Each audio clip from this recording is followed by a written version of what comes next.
வித்யாகிரி கலை மற்றும் அறிவியல் கல்லூரியும் சிவகங்கை நேரு யுவகேந்திராவும் இணைந்து நடத்திய சாலை பாதுகாப்பு விழிப்புணர்வு பேரணி. காரைக்குடி புதுவயல் வித்யாகிரி கலை மற்றும் அறிவியல் கல்லூரியில் சாலை பாதுகாப்பு வாரத்தை முன்னிட்டு கண்ணதாசன் மணிமண்டபத்தில் இருந்து பெரியார் சிலை வரை சாலை பாதுகாப்பு விழிப்புணர்வு பேரணி நடைபெற்றது. இப்பேரணியை கல்லூரி முதல்வர் மற்றும் தாளாளர் முனைவர் ரா. சுவாமிநாதன், காரைக்குடி காவல்துறை துணை கண்காணிப்பாளர் டி. பார்த்திபன், போக்குவரத்து துறை கண்காணிப்பாளர் கே. விஜயகுமார், மாடசாமி மற்றும் சிவகங்கை நேரு யுவகேந்திரா இளையோர் ஒருங்கிணைப்பாளர் பி. வி. பிரவீன்குமார் ஆகியோர் கொடியசைத்து தொடங்கி வைத்தனர்.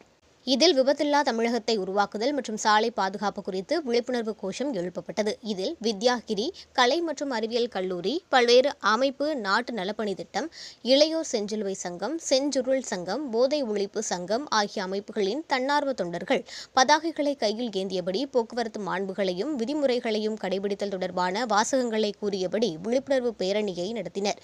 இப்பேரணியில் சுமார் 250 தன்னார்வல தொண்டர்கள் கலந்து கொண்டனர்.